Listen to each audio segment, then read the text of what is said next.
Some people prefer to mix at rather low volume, others like it loud. Who do you think will end up with a better result? Well, there are actually a few relevant facts on this topic that you definitely need to know. One way or the other, your sound result will be influenced by the level of your monitoring system because the perception of frequencies is heavily dependent on how loud you hear them. Here is a short example that you should ideally listen to with a good pair of headphones.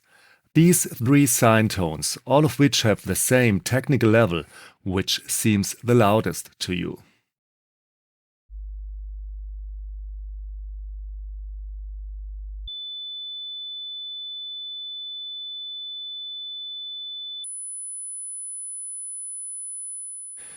Probably 3.5 kHz, followed by 10 kHz and the 50 Hz tone.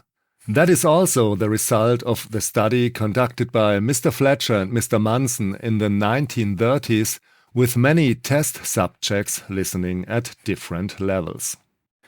They have entered their results in a chart like this.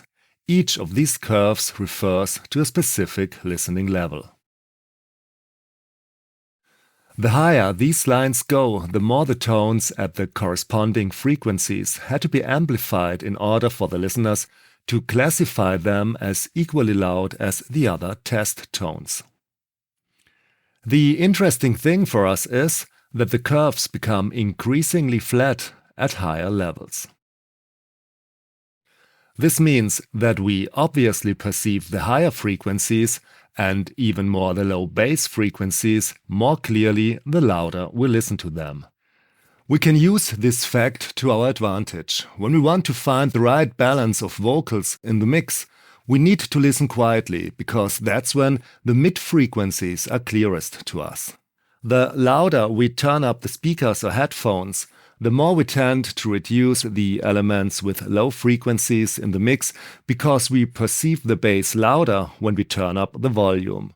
On the other hand, we tend to increase the volume of the vocals to create a counterbalance to the seemingly more dominant bass. It's kind of funny. The louder we listen, the flatter our production will be in the end. In turn, when we are working with a very low sound level in the control room, we tend, among other things, to make high-frequency sounds such as cymbals, shakers, jingles, and the sibilance of the vocals too loud in the mix, which is not ideal either. It is clear that a moderate monitoring level is an advantage when mixing and mastering. Extremely loud or very quiet comes with some risk. Sometimes, however, I do like to listen to the mix at a relatively low volume. This way, I automatically focus on the critical mid-frequency range where most of the music's information is concentrated. But I never turn the volume all the way up. The auditory nerve tires quite quickly, which can lead to unwanted mistakes. In addition, there is a serious risk of lasting damage to your hearing if you often work at high listening levels. And nobody wants hearing loss, do we?